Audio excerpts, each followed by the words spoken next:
What is going on Purpose Investor Nation? I am Eric, your host, and this is show number 44. I'll say this again and again. The main difference of where I am now and where I got started is because I minded my business. It's because I constantly improved my mindset and my skill set. And from that, it has opened up so many doors for me. Welcome to the On Purpose Investor Podcast with your host, Eric and Tiffany Vogel. We've spent several hard years building a rental property portfolio so we can have more time with our family and live our ideal life. Now, finding your path can be difficult, so we're here to guide you along the way with lessons, tips, and tricks to design and implement your dream life.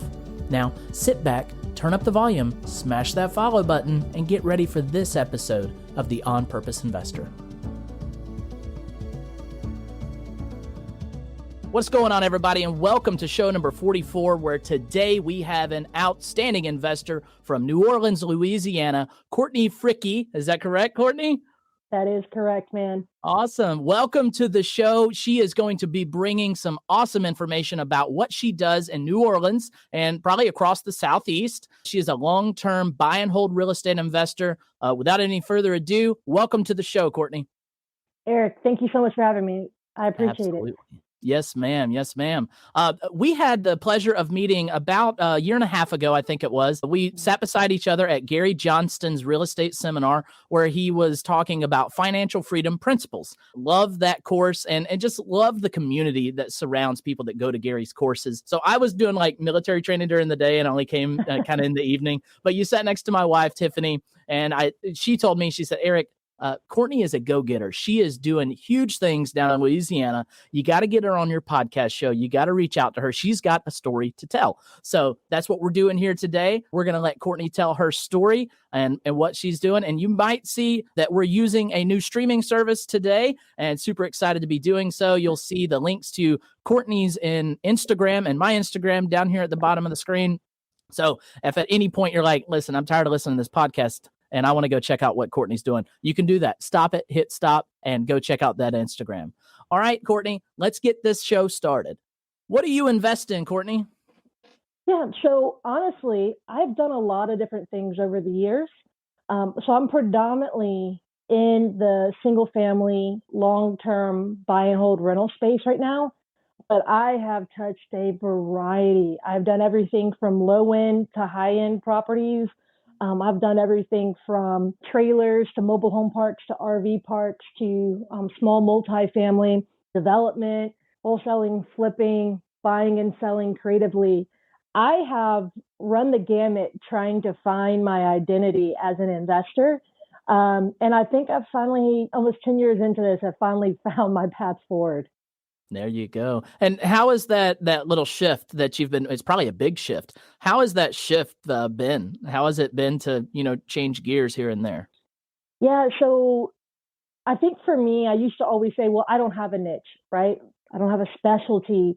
All I really cared was, is it a deal or not? How can I make money? But the reality is that although that was fun and it has provided me a lot of opportunities, what it lacked was that clarity to really go the full gamut in one area. And so it's the Jill of many trades, a master of none. I didn't want to do that, right? So I really started, I think for me, the biggest part of the shift was I wanted proof of concept.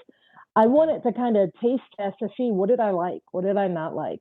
Okay. And so I kept coming back to, single families for long-term rentals. Yeah. And there's a lot of seasoned investors out there that I call mentors that would say the best investment anyone could ever make is buy and hold single family rentals. I know Leon would say that absolutely all day, every day. And you work pretty closely with Leon. For those that are just joining the podcast on this show, go back to the earlier season.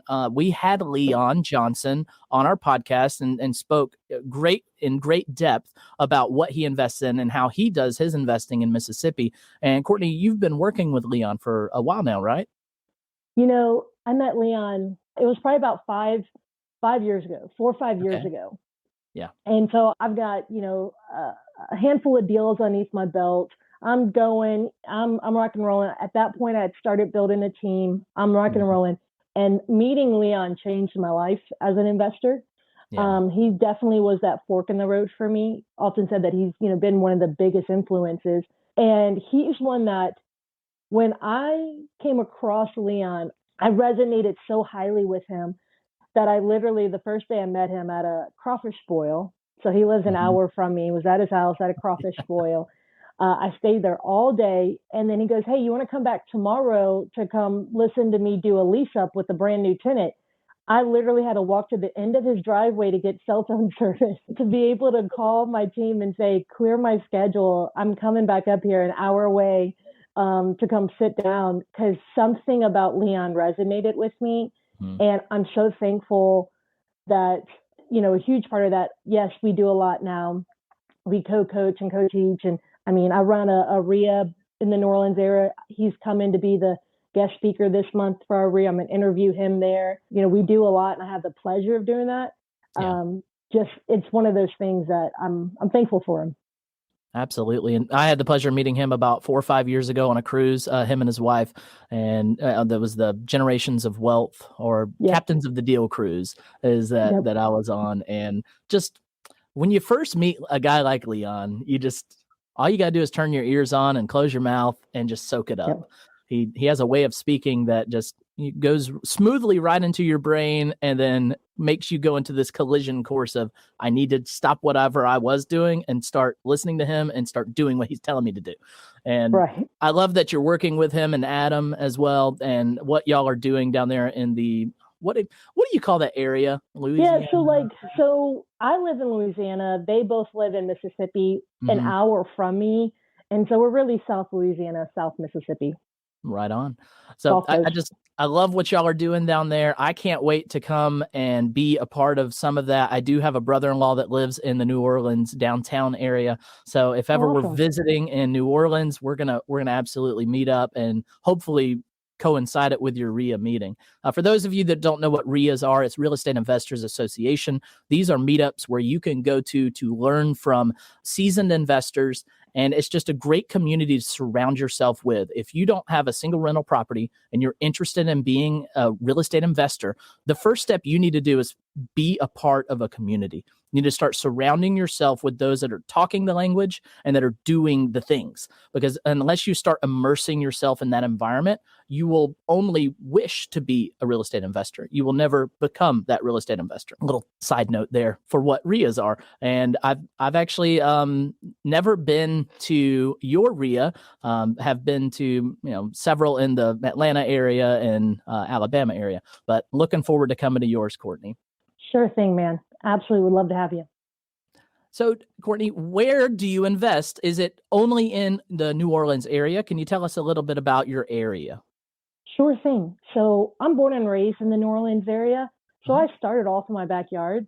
But New Orleans is, although it's a known city, it's not a very large city. Plus, we're hurricane prone. So I wanted to, after a while, I said, hey, I started doing volume. So I needed to be able to basically go to other markets. So I'm in what's called the greater New Orleans area. I split that into two. So basically in the city of New Orleans, but then also in the surrounding suburbs. And so those are, I started off in the suburbs, then I went into the city to be able to expand. And then I also invest in South Mississippi. So pretty much the Mississippi Gulf Coast all the way up to the Hattiesburg area where Adam and Leon live, just because I'm out there so much. And then I just added a fourth area, which is the Baton Rouge market. So LSU is based out of Baton Rouge, and it's a state capital. And all of them are within an hour from my home, give or take. So this year I'm adding Baton Rouge. Right on. I used to date a girl that lived in Baton Rouge, and my wife likes to joke with me. She's like, "Why are you going?" When we go down to New Orleans, she's always like, "You want to go across the Pontchartrain and go see your old girlfriend?" That's funny. Like, maybe not. Let's leave that where it is. I'll take this opportunity to say, "Go Dogs, go Braves, and everything Georgia." So we'll leave that there. I'll let you have this on your podcast. There we go. And lastly, how did you get started, Courtney? What's your beginning story? What was it like? Sure. So my background's in the nonprofit world. And so When I moved back into the country from working overseas in the nonprofit sector, I literally stumbled into a job that was in the real estate industry. Mm. And more than that, it was what happened at that job that completely changed basically my trajectory. Yeah. So when I got back, the job that I stumbled into was I was a property manager for an apartment complex like company that owns many throughout the US. Okay. But this was their one marina. But it's more so, it's not necessarily just the job and the training, it was the situation. Because day one, when I took the job, I took it as the assistant manager. And like I asked the guy, it came from a referral. The guy who I was replacing, I knew him. And he was like, the downside is the manager that you're going to be assisting has cancer and he's from New York. So he's a prick. And so he's like, you need to help him when he has his days where he gets chemo. Mm-hmm. And so I kid you not, on the very first day that I took the job, someone from the corporate like regional team came in to do my HR paperwork. And I watched his face go white when he got the phone call that the guy who the manager was in chemo passed away my very first day on the job. Wow. And he literally looked at me and said, that was supposed to be your training, because he's like, I only work with the apartments. Here's the marina. And I'm like, what am I supposed to do? So I get thrown into that. Okay. Mm-hmm. Then without a lot of support, it was kind of like, hey, we're here to help, but we don't know how to help you. Yeah. Like, how do you evict a boat? They're like, we don't know, figure it out.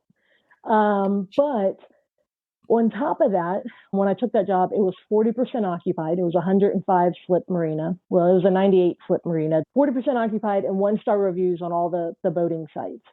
Mm-hmm. And so I just took the job, and, my parents always kind of taught me to leave a place better than you left it. Absolutely. And it was one of those things where I was bored. So I would read every file in the filing cabinets, talk to every vendor and say, hey, what did you last do here? What do you know? I talked to the current tenants. Hey, talk to me. What do you like? What do you not like? And they just gave me the freedom. And I just said, hey, maybe I can make this place better. And within 2 years, I took it from a 98 unit marina to 105 units. I added additional units because there's just some dead space on the docks. Mm-hmm. I was like, hey, can you give me the expense allowance to buy and add? They're like, yes, we will. And I grew it within the first 2 years to 100% occupied, those additional slips, and then 5-star reviews on all the sites that mattered. And it got a lot of corporate's attention. Like the president from California flew out and he was like, who the heck are you? And I'm like, I don't know what I'm doing. I'm just bored. And I want to, see this place, overachiever in the past, things like mm-hmm. that. But like, I had no training in real estate. I just was good at talking with people and, giving people attention and good service, I guess, just mm-hmm. like as far as like, hey, how was your stay? Yeah. I was 24, 25 years old at that time. And I was having these big questions. I just moved from overseas. I had no money. I was living at home. I felt like the broke millennial, living with their parents. But I said, I don't know what the next step is for me. Yeah. And I was asking some of those big questions in life. And I had 2 tenants that I spent a lot of time with, because once I got it 100% full, well, I had a lot of downtime. So I really then, these 2 tenants really opened up my eyes. One of them was a full-time landlord with over 40 rental properties. And the other one had just retired himself at 50 from the oil and gas industry because he was a business owner on the side. And so they taught me a lot during that time, but very specifically, the business owner guy said, Courtney, you don't know what you just did for this business. You took a failing asset and turned it around. And I realized that corporate got very excited because they had this failing asset that now, they put it up for sale immediately because they were like, you just turned this thing around for us without us. But my income never rose. I never got like a bump in my salary, things like that. They eventually, maybe a year or 2 in, they finally had promoted me from assistant to the main manager, and I barely got a pay raise. And that's when the landlord had been leaving me a lot of books. And one of them was a Kiyosaki book. And it was the idea of, the cash flow quadrant. You have to mind your own business. Mm-hmm. I was minding my boss's business by just, doing my job. And I made them a lot of money doing it, right? But then I realized there was no trickle to me. Yeah. And that is when I had those big questions I was asking started turning to studying. And that's when I got turned on to real estate thanks to one of those tenants and some of the books he was leaving me. And it was during that time I bought my first property, and I made more on that one property than I was making on my salary. And I just was like, I'll quit right now. How do I do it again? Because it was just one of those things where I was like, I didn't want to go work for the man or specifically the company, and I didn't think that there was really a lot in it for me to go perform well for others. And I said, the business guy said, Courtney, if you can go this was really pivotal for me. He said, Courtney, you don't understand what you just did for this company. If you can ever find a way to do it for yourself, you will become very wealthy. So yeah, that's how I got started. It was really from a job in the industry that opened my eyes. And then I started with a live-in flip, and my eyes got opened up to the equity I tapped into with that. And the rest is, I don't want to say the rest is history, but it has been a fun road since. Right. And collectively, how many years have you been actively investing? 9 years. 9 plus, yeah. Yeah, and over the course of those 9 years, you have over and over and over seen how minding your business is, without a doubt, the best investment you can make. Look, absolutely. I'll say this again and again. The main difference of where I am now and where I got started is because I minded my business. It's because I constantly improved my mindset and my skill set. And from that, it has opened up so many doors for me. Right. And for those of you that are listening that are like, well, I don't have that opportunity to go flip a marina for someone else, to learn all these tricks or to learn all these skills. Or maybe you just saying, well, I'm kind of stuck in my job and I don't really have the ability to get out. Courtney, you have been on this journey of doing creative deal structures and being able to communicate with potential sellers and finding houses and all of this stuff. Do y'all have any type of training that y'all do to help people that might feel stuck to learn how to creatively structure deals? Yeah, so that is something. And look, I hear a lot of people say that, like, hey, no, I'm limited by my environment. Look, at the end of the day, you got to take a skill set from wherever you're at. Maybe it's just learning to talk to people or whatnot, because otherwise that could have just been a job for me, right? But as far as learning wise goes, so Leon and his son Adam and I, we kicked off last year basically a group coaching where the idea is we want to keep it affordable. It's a weekly live call. It's a private Facebook group where people can post questions and kind of interact. But the live call has a training plus live Q&A with one of us teachers or multiple of us. And the idea is to treat it like a sounding board. Sure, there's a ton of education, but most people need a good sounding board in their life to be able to say, hey, this is the deal I'm working on. Can you give me some ideas for my next step? Or, hey, does this sound like a deal? Things like that. So obviously all three of us are creative real estate investors, but we have three very vastly different ways that we've gotten to where we're at and whatnot. Obviously, Leon's been doing this since 1975, just a tad bit more than me. Yeah. So that's something that we have next weekend. We've got a weekend class that we're doing. So we're looking at doing maybe one or two of those a year as well, mostly as of right now, the New Orleans and Mississippi markets where people can come in for the weekend. But ultimately, because we're a big fan of that, it's like, look, you got to get around, you got to learn. And especially if you want to be a creative real estate investor, I always say you got to get around creative real estate investors because you can be around other investors, but if they're not creative real estate investors, it feels like we're talking Chinese to you when we start talking. Yeah, because I mean, there are so many different veins of real estate investors. You have those that are real estate investors, but they are turnkey investors. They don't know anything about creatively structuring a deal or how to communicate with a seller or kitchen table talks or subject twos or anything like that. They don't know that language because they're buying as a turnkey. They're buying from the MLS and they buy it and then they make it a rental. And that comes from those people that have those tools necessary to buy like that.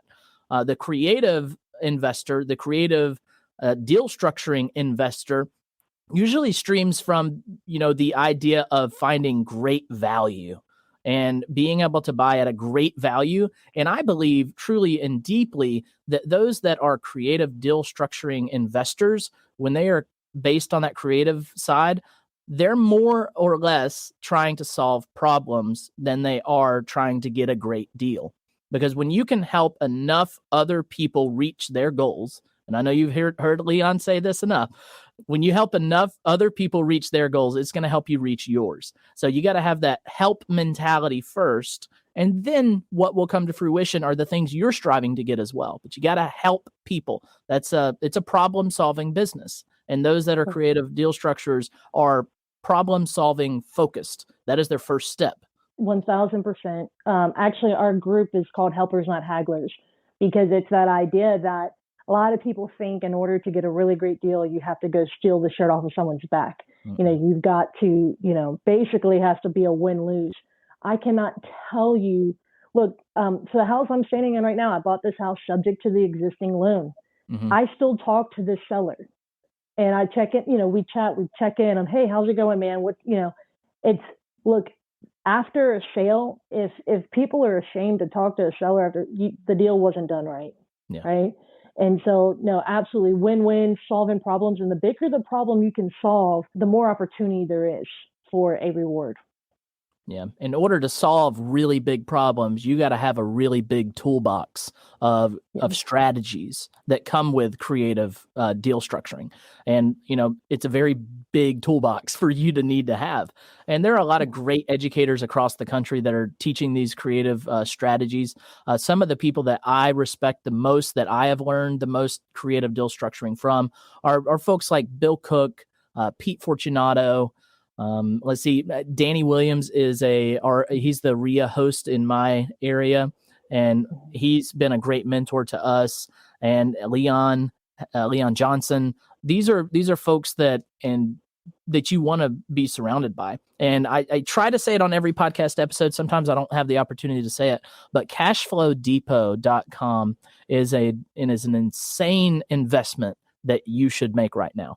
If you don't know what Cashflow Depot is, you need to go Google that and get you a lifetime subscription, because there are just a myriad of videos on there from Jack Miller, who was, I consider, the best creative deal structurer that ever lived. And just go and watch videos on Jack Miller and become a modern day Millerite, as I like to say, and go just soak up that knowledge. Yeah. Look, Eric, you speak my language. So as you guys can tell, I like to read, but I very specifically, I have a thing for the old school guys. Mm-hmm. A lot of the ones you just mentioned are what I respectfully call the gray-haired guys who have been doing this since the 60s and 70s. I'll never meet Jack Miller, who passed away in 2009, mm-hmm. But I'm an avid student of his. I literally have 3 binders over here of his and some of his books. John Schaub, Pete. So I was just talking to Pete last week. I go and I spend 5, 6, 7 times a year with Pete, because he's been, apart from Leon, Pete's been the biggest influence on my life as an investor. Mm-hmm. And I'm a huge fan. So I have this on my desk right now. This is a magazine, and it's from April of 1981. And it's kind of like they have just different articles in there type of magazine. Mm-hmm. And I'm going through and reading it. Jack Miller wrote an article in it. And look, not all of it is applicable today. I mean, I'm reading an article right now on timeshares. I mean, we don't really do that anymore. Yeah. But it is more so the principles. And one of the biggest things that I love about creative real estate investors, generally getting around them, it's they're hey, I want to provide a solution. Mm-hmm. But there's this old school way of like, hey, I'm here to help. And let's structure a deal where multiple people benefit.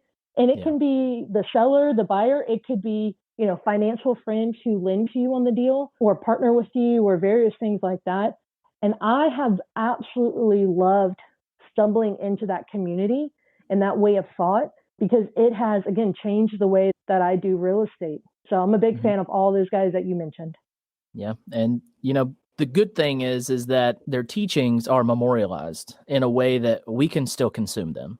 And if you're out there saying, well, there's no RIAs around me, or I don't do Facebook, or I can't do XYZ. There's one thing that majority of Americans have, and that is access to the internet, and the access to not everything, but a lot of things that Jack Miller taught. His full seminars are in that Cash Flow Depot, and just go in there and start learning. Usually the only roadblock that is truly in the way of people achieving their dream life, and if that includes real estate investing, no matter what people are doing, the only true roadblock in people's lives is themselves. And if, people got to get out of their own way, they got to start sacrificing, they got to start studying, they got to get out of their comfort zone, they got to get real comfortable being uncomfortable. And that is just a big thing that I think that majority of people that try to become investors, they just say, oh, I want to go, start up 3 Airbnbs and call it a day and be rich. Or I want to, go flip 3 or 4 houses a year and add $200,000 to my salary and just call it a day. The thing is if you're not living it and constantly learning and getting better and putting yourself outside of your comfort zone, you're likely not going to grow as much as you wish you would grow or make as much money as you wish you would make. At the end of the day, this business is not a get rich quick scheme. It is not quick by any means, but it will last a very, very long time. Look, absolutely, man. You're 100% correct with that. And I think, so as a RIA owner, these investor meetups, I've been hosting one in my area since 2018. And we tallied up, we've had a few thousand people come through the doors of the meetups over those years. And it has been a huge case study for me because I've been at every single one of them. And it's like I've met all these people who are bright-eyed, bushy-tailed, who want to get started in real estate investing, but why are so many of them not there today, right? Or I go have lunch with a real estate broker who's been a broker for 20 years. Who said, I've been wanting to invest since day one. What's the difference, right? And I think a lot of it comes down to is if you think you can, if you think you can, you're right. Absolutely. As the saying goes, and a huge part of that is really the effort tied to it and the right expectations. Because I do get a lot of people who are like, oh, I'm going to go attend 3 meetings and then boom, my bank account will whatever magically explode into having money. Like the reality is I think that's the downfall where many people are, they're sold a lie that it is that get rich quick, that it is easy. Anyone can do it is absolutely true. Yeah. And yes, you can build wealth, but most people don't like the price you have to pay to get there. That's right. And I'm still waiting for my bank account to be like really, really big. The net worth has gone up because of, buying low and holding. If you just hold real estate long enough, your net worth will grow. I like to say I'm the poorest millionaire I know. That's because I drive a 25-year-old truck. And I don't really need a new one. It still works. But, there's still people out there that are, barely making ends meet and they got a car payment of $1,000 a month. The priorities are just not necessarily in line with what their dreams or aspirations are. They're always trying to keep up with the Joneses. They're always trying to have the newest, baddest next thing. I appreciate you sharing that about the bright-eyed, bushy-tailed folks that come into your meetings and they just never seem to get out of their own way. All right. Far too common. It is. It absolutely is. And I go to meetings and see the same thing. And people come up to me and say, hey, I want you to coach me, or I want you to be my mentor, or I want you to do these things. And, I usually give them homework assignment. And I say, hey, go listen to my podcast, go read my book, go read these 4 other books, and then come back to me with questions. And when you come back to me with questions that you need help with, I'll be happy to help you with those questions. Yeah. And I have not had someone come back to me yet. Yeah. So. And honestly, that's the big reason why with Adam and Leon, we took the approach of the group coaching that's more like, yes, it's education based, but it is more of a sounding board. Like, hey, go do. And your biggest thing you're going to get from us is that being able to ask us about deals within the group, things like that, or during the live Q&A. Because at the end of the day, so many people we don't offer one-on-one mentorship because ultimately most people, it's so hard for people to do that one-on-one mentorship from what you just said. Yeah. Most people aren't going to put in the work. So we say, look, people are going to get the most out of this if they go put the work and they have the sounding board to be able to help and help them as they're out there putting in action, because we can't, they're putting in the efforts. We can't do it for them.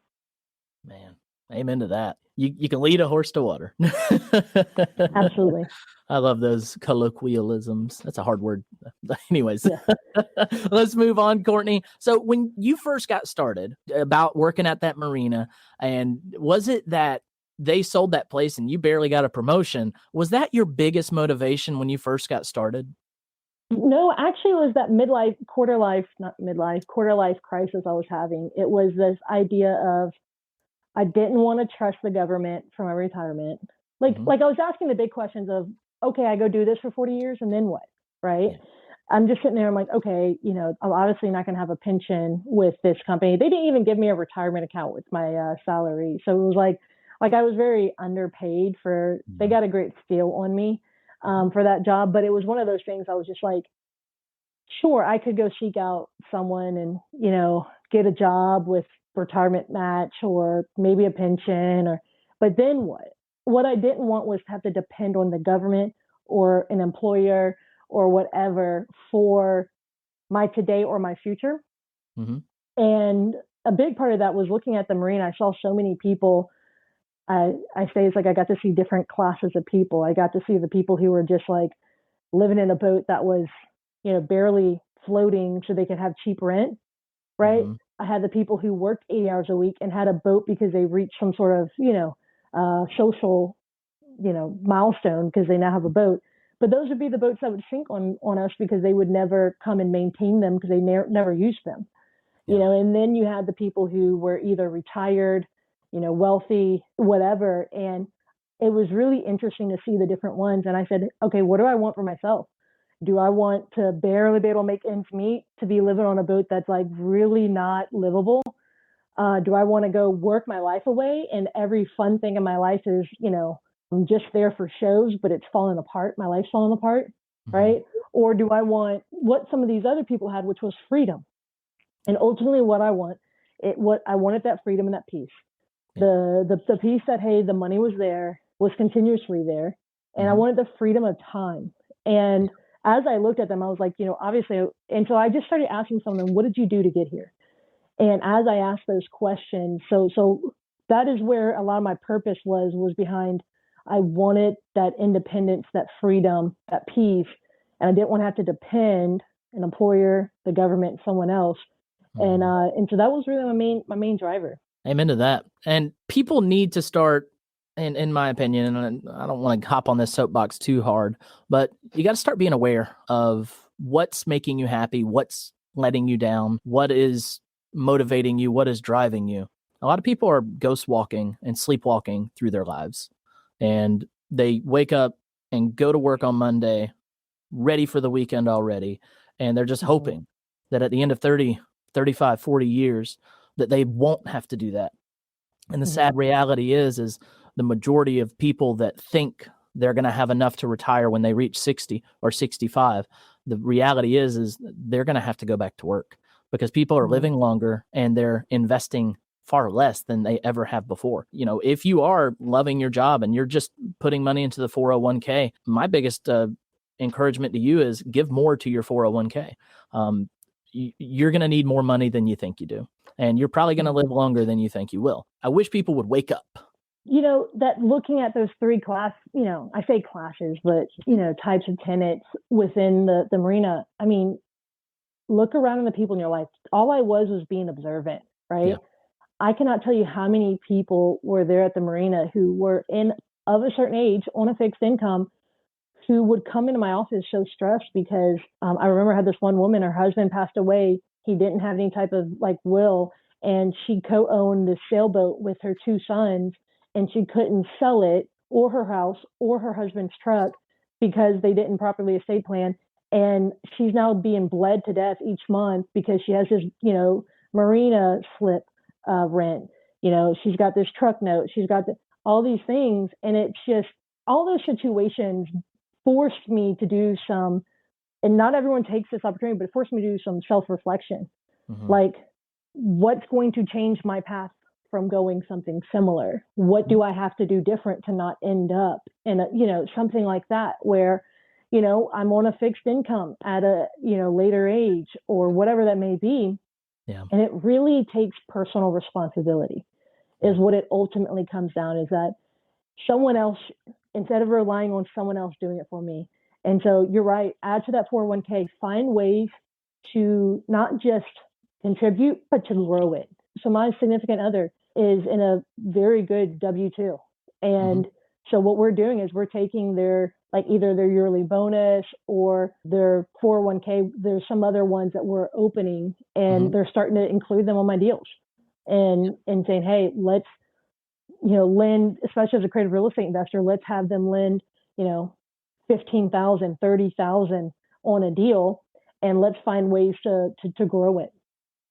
Yeah. And you can take that 15, 30 grand or how little or how much, and you can wrap that with other types of money, and you can grow your stuff and their stuff at a rate that the stock market would never be able to give them. Yep. And that's just some terminology, that wrapping for profits idea. That's just some terminology out of the creative, deal structuring ideologies, is figuring out, ways to creatively finance something. Because it's not just deal structuring. There's also the deal funding, and there's also creative tenant finding. There's creative, house structure.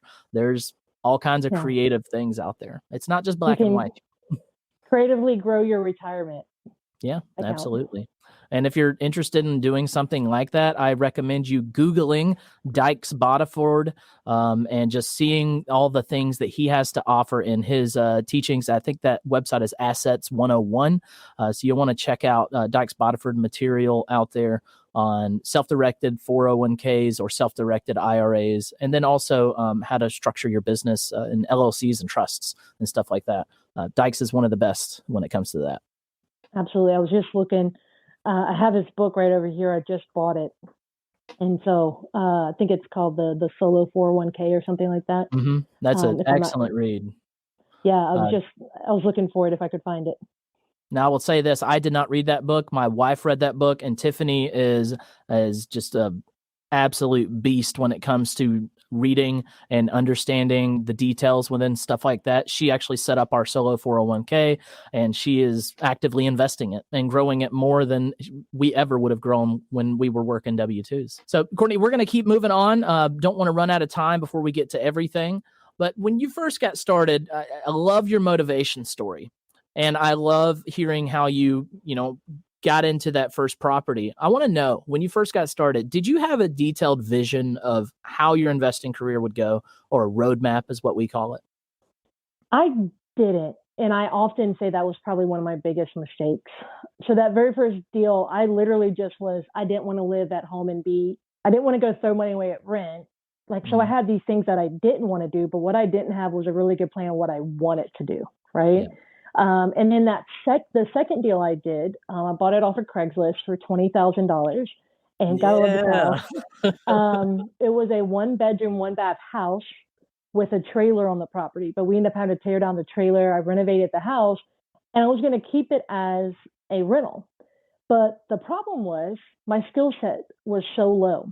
Basically, I had bought that first property with cash. For my very first property was a condo. I bought it for $40,100, put $5,000, and I used the Home Depot credit cards and to buy the supplies. Renovated 90+% of it myself by guidance of some other people. So I'm $45,000 in, and it was worth $85,000 because I had paid cash for it. I got a home equity line of credit because I still had that job. And so before I quit that job, I made sure I had that line of credit secured. But it was a $60,000 line of credit. And my point here in sharing that is that second deal that I did, I was all in for like $50-something thousand, like $58,000. And so all of my money was tied up in this one property. And basically, I just made like every mistake in the book. Like I renovated a 1-1 house is not very desirable. It ended up being in a flood zone. The seller said it was in a good one. I didn't trust but verify. It ended up being in a bad one. It was not in a desirable neighborhood. I made it the best house in the neighborhood. Like I took a property, a small house that had termite damage, and it was the size of like a plate. Ended up being every wall I had to touch from the termite damage. I made every mistake. I literally got into it and I was like, oh, I'll just keep it as a rental. But then I didn't make a plan for like all of my money being tied up in this one property. I didn't know what to do next. Right. And so, I didn't. And I ended up selling that property at a loss just to get that money freed up and to be able to say, okay, I learned my lesson. Let me learn the lesson quickly and get a little bit clear on what I needed. I'll only say this, over the years, I've had to get clear at that roadmap because when I thought I was clear, a lot of times I wasn't. Yeah.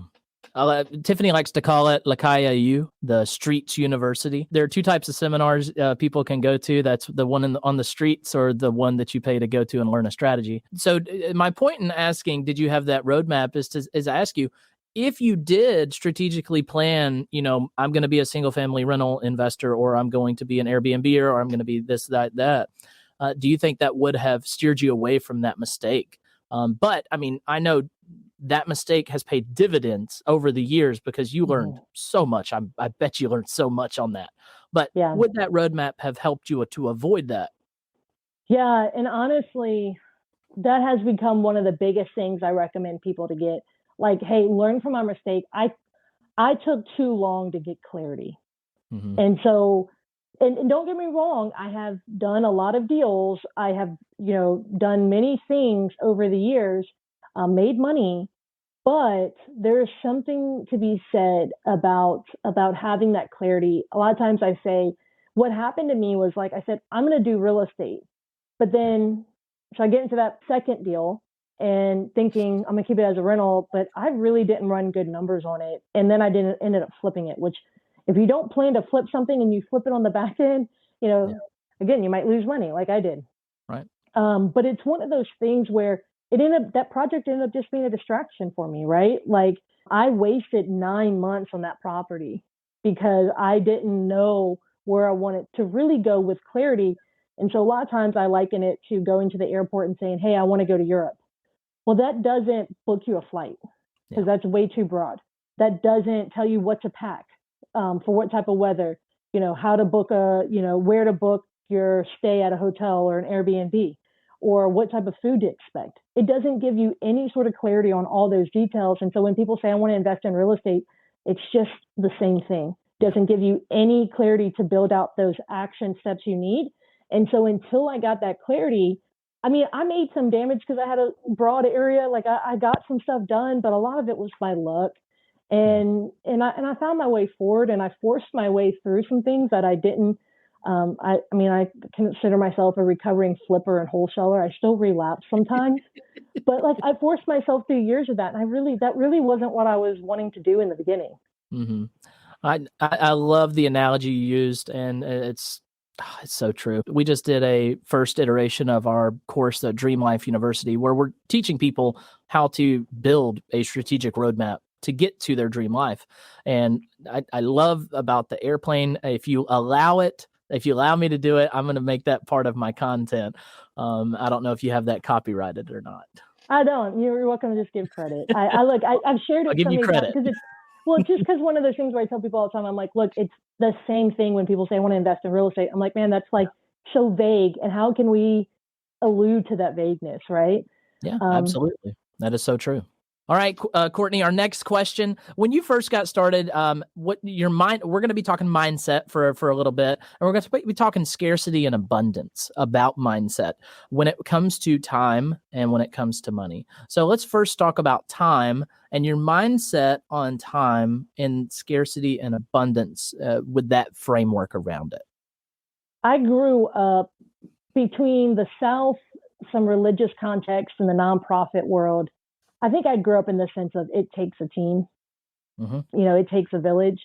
I don't want to say I've never struggled with scarcity because I definitely have. But from very early on, that very second property, I mean, I had found some people in bigger pockets and I was like, hey, everyone come over to my property. Let's talk. Tell me what I'm doing wrong. Like that very first property. I mean, I think I had so many people over to that condo to say, hey, my brother-in-law showed me how to lay flooring, things like that. So I think from very on, I grasped that I needed other people to be able to help.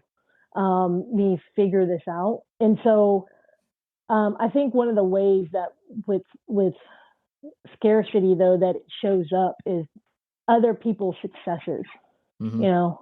And so just because someone, you know, Eric, you doing well, you know, you and your wife winning does not dim my chance of winning in any way. And I think people have to, you know, there's a lot of things that if you get in this business, you have to realize what are those mental blocks you have. Mm-hmm. And over the years, there's been a handful that I've had, and you have to address them, because if you don't, then it's a block that keeps you stuck. Yeah. Yeah, a lot of people are afraid to have an abundance mindset, whether they know it or not, because when you're scarce with your time and your money, usually you're limiting your ability to grow. You're limiting your ability to learn. When you're abundant with your time, and time especially, like you're abundant with that, you start to think more clearly on, well, my time is worth a lot. And I don't need to waste my time trying to learn all this, and I don't need to be too prideful to ask for help. So I'm going to be abundant with my mindset on time and money. And I'm going to hire someone to show me how to do it, or I'm going to hire someone to do it completely. And by being abundant mindset and not scarce, so when you think scarcely, you think, oh, there's a limited resource. I cannot give too much of it away. I've got to hold on to it because I don't know when it's going to refill, or if it ever will refill. And then, on the other side, thinking abundantly, you're not worried about the pot running out. You're not worried about running out of money or running out of time. Your hands are open. You're willing to receive and give help and money and time and whatever you need to give. So, people often ask me, like, what do you exactly mean by scarcity versus abundance? And I like to think of it as it's a holistic thing. When you're afraid to give something, no matter what it is, you're being scarce. When you are freely open to allowing things to come and go, you're being abundant. Yeah. And that abundant mindset on no matter what you do is going to help you grow, and it's going to help you help other people. And it's just going to help you solve problems, and it's going to help you to live a better life by helping other people live better lives. Mm-hmm. Look, yeah. I see it all too often. I mean, selfishly, one of the reasons I started the real estate investor meetup was because there wasn't really a consistent one in my area. Or if they had one, it was just constantly like a sales pitch. And so I wanted one where we could go and talk shop. And so that's one of the reasons I started the investor meetup, was because I wanted that. I wanted to be able to go and meet with other people who were doing what I was doing in my market, to be able to learn from them, to be able to like share ideas, have that group think, that mastermind like Napoleon Hill talk about. And the reality here is, too many people are an island. And so, like I said, I'm thankful from some of my background kind of opening me to that, of like, hey, that nonprofit world was all about giving my time and efforts without really, I had to invest a lot of that. There wasn't a lot of financial reward or this, that, or the other. I learned very quickly through those backgrounds. So I'm thankful for it, because they taught me the power of having mentors or seeking people out to learn from them, or the community part. But a big part of that is, as a RIA owner, I see so many people who are an island and who are just like, I'm going to figure this out on my own. I'm going to do this myself. I have gotten so much further by opening myself up to learning from other people, doing deals with other people, various things like that. And obviously doing it right. Yeah. And when you work with other people, you're often sacrificing part of the pie to do that. You're giving away equity sometimes, or you're giving away cash flow, or sometimes you might be giving away the tax benefits. But, that leads us into sacrifices needed to make it big. And sometimes, I fully believe when you're building a real estate business and you are going in it with someone else, and like you're doing half pie deals together, or you're, leveraging their hard money or whatever it may be, right, you're going to have to sacrifice something. Now, outside of the creative deal structuring and outside of the funding, what kind of sacrifices have you had to make? Like when you first got started, to what are you still sacrificing today? Here is something that a lot of people I don't think talk about is, and okay, so Jack Miller, we referenced earlier, he had some newsletters that he did from the 70s until the early 2000s. One of them, he said this one line that I've referenced time and time again, which he said that basically real estate investing, specifically in the single family space, is a game of inches. And it's this idea that it's not get rich quick, right? Yeah. And so one of my biggest things, I started off flipping and wholesaling, and I did a lot of volume in that. But then ultimately I got to this point where I was like, I was earning a salary. So the big shift I made was to, okay, I wanted to start building wealth. Yeah. An issue I did was I went from the flipping and wholesaling, which is all active income, think salary, and rentals, which are passive. It's like retirement money. I went, full swing from one to the other. Yeah. And so one of the things I did early on, especially with my rental portfolios, is I have not taken from the cash flow.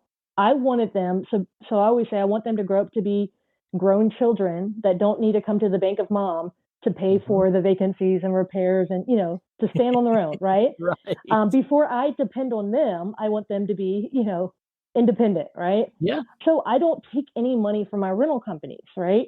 And so it's like one of those things where it's like, it's very difficult for some people because they're like, oh, let me just quit my job and do this full time. Well, I did that. And so what have I had to do? I've had to flip or wholesale here and there to get active income because I'm not pulling from my rental portfolios. I didn't start buying rentals till 2019. Yeah. And so it's one of those things where I was like, all right. And I still don't feel like I'm ready to start pulling from them.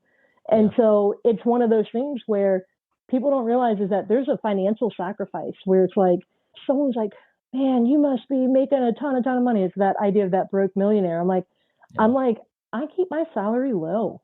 Like I've kept my living expenses very low. But here's the thing is there is that snowball compound effect, not only of the money, not only of the values of the properties, all those things, but also my efforts. Right. And then boom, overnight, I looked and I was like, man, these portfolios have grown. There is a level that most people don't sacrifice, number one, the today money of like your salary, like what are you paying yourself? And I think that's one of the biggest things I had to figure out. Man, I hustled on the side, I'd buy a furnished house from a seller, sell on Facebook Marketplace and whatnot. And that money would, be put into the bank account to live off of, right? Or, various things like that. I mean, at the end of the day, I'd still flip, I'd still wholesale here and there to basically build out a salary for myself. But I just kept my living expenses so low because I was committed to this idea that long term, this is how you build wealth. I think what most of the time is not talked about is that in the interim, it's going to take some sacrifice of, hey, I can't always go on the vacations like everyone else. I can't always, do this, do that, maybe have the older vehicle, maybe, go thrifting for stuff rather than brand new at the store or whatever. And I think that's what a lot of people, they struggle to see, that it's not just this is a magic pill that's going to solve everything in your life, is that this is a two-way street. In order for real estate to give to you, you have to give to it. Yeah. Amen to that. I love the way you frame that. And hopefully the listeners hear it the way I heard it and it resonates with them. Thank you for sharing that, Courtney. It is now time to get into our Fast Five. Are you ready, Courtney? I'm ready. All right. Number one, what advice would you give to our investors today with helping them get started? Absolutely. It's what I wear on my shirt. It says, how you do real estate matters. And it's kind of twofold. The first one is, it's the technical side, how you do deals, which is really ultimately like, how do you structure them? What type of financing? How do you buy them? All of those things, because I see so many people get into bad deals, which is where that sounding board really helps, right? That's what I did my first few deals. I found someone who was just, further down the road. And I said, hey, give me advice on this deal. Yeah. But then the second part of that was, it's how you do it. It's more so the moral and how you treat people, because at the end of the day, look, go solve some problems. At the end of the day, I have done a lot of the deals that I own as rentals are fantastic deals, and they were found by solving problems for other people.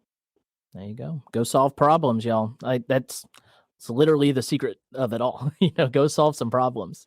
All right. Number two, Courtney, do you have any YouTube or podcast shows that you would recommend our listeners check out? Cashflow Depot. I know that's not necessarily a podcast or a YouTube channel. That's a big one that I recommend. I'm a fan of old school, bigger pockets, like the first one to like 200, 300 episodes. Amen. Yeah. I mean, that's what I did. I listened like starting from number 1 through, if you guys want. So the local real estate investor club I have, we literally, 2018, we started putting a camera up and filming each of the actual meetings. And so a big part to that, I always tell people, I'm happy to adopt you into my RIA. You can go on our YouTube channel and watch them. We have, I don't know at this point, a significant amount of videos. So if you go to Courtney10k.com, the top right link is our YouTube channel. It's the North Shore Real Estate Investors Association on YouTube. You can go watch that. Tons of videos. I do a handful of trainings on there, but it's predominantly other people. And it's a no pitch. It's a no pitch RIA, so it's not like someone's like barely giving you any information so that they can. It's behind a paywall. No, tons of information on there. I love it. I love it. We're going to get that link put in our show notes, listeners. So if you're driving or whatnot, don't worry. Don't try to jot that down. It'll be in the show notes. All right. Number 3, Courtney, if you had to pick one book that you feel has made the biggest impact on your success, what would that book be? So obviously, for those of you who are watching and not just listening, I have a significant amount of books behind me to the tune of 2,500. It's a problem, I know. But so most of the time people say this is probably hard for you to answer. It's actually not. I very clearly, very directly went to one book. So for those of you who are looking, it is The Go-Giver. I love that book. Yeah, I have read this book. I usually read it once a quarter. So The Go-Giver, it's by Bob Berg and John David Mann. And this book, it's super small. It's written in a story format. So I tell everyone, even if you don't like to read, you can read it or go listen to it. And it's such a powerful, powerful story. I reread it once a quarter, like I said, and it's the number 1 book that I give away. When Tiffany and I were writing our book, we were searching for books that we wanted to model ours after. We had our own story to tell, but we wanted to model our book after something that we thought was very good and compelling. And there were 2 books that we loosely based our strategy on. And one is The Latte Factor by David Bach, I think his name is. And the other one was The Go-Giver. So that was surprising. I'm glad you brought that. I got a little chill when you brought it up. I'm like, yes. I love it. It's such a powerful book. It very much so is. All right, Courtney, number 4, what do you feel has been the secret sauce to your success? Yeah, look, a lot of people are like, Courtney, how'd you do it? I've done, a few hundred deals over the last 2 years, and they're like, how'd you do it? All this stuff. Honestly, I really believe it's my staying power, and it's basically sticking with it. And too many people quit too early. It's that, 3 feet from gold concept. It's like, you put in all this work. So we mentioned Leon Johnson earlier. Very early on, he looked me dead in the eyes, grabbed me by the shoulder, said, Courtney, I was talking to him about like, I was struggling, I think, through some things. Maybe it's the idea of how I was keeping my salary low, doing all this work, and he just looked at me and said, Courtney, give your efforts time to compound. And a big part of that is if you quit early, you stop that snowball from forming and getting larger. And so that's a huge part to it. So I've always said it's my staying power. Yeah, amen to that. And number 5, Courtney, before we end this show, how can our listeners get in touch with you and follow you on your journey? Sure thing. Look, guys, I'd love to connect with you on social media. Courtney10k.com. That is a digital business card for me. So it has my various socials. And so Instagram, you can follow me on there, message me on there. I share a lot of like the day-to-day on there, especially if you like to read. I kind of go over some of the books. I recently got back on Twitter because we were talking earlier. I'm a big fan of like reading, from the old school guys. I've got a handful of the binders I'm going through from some of the old seminars. I like to put little one-liners on my Twitter and kind of as a way for me to digest what I'm learning. So check with me on the various social media sites. I'd love to connect with you guys. Can they use that same at Courtney Fricke right there? Yeah. So So on my Twitter and on Instagram, if you go to Courtney10k.com, it has me for like TikTok, Instagram, my Facebook, like all the different socials on there. All right, y'all. Courtney, thank you so much for coming on the podcast and sharing your story. And I know for sure somebody out there is going to be touched by this and it's going to change their life. And I'm just so thankful you came on the show today. Thank you. Eric, look, it's been my pleasure. Thank you so much for having me. Absolutely. And when I'm in New Orleans again, I'm calling and we'll go get some gumbo, we'll get some etouffee, and we'll go talk real estate. Hey, look, you can make it a tax write-off. Come down here and we'll go show you some properties or something. Let's make it happen. Thank you, Courtney. Sure thing. Thank you for tuning in. If you have any questions or comments, we'd love to hear from you. Head over to onpurposeinvestor.com and sign up for our newsletter to get all the latest updates. If you haven't already, we'd really appreciate an honest review wherever you watch our podcast. All right, now go smash that subscribe and follow button for more tips on building your dream life. See you next week, Pathfinders.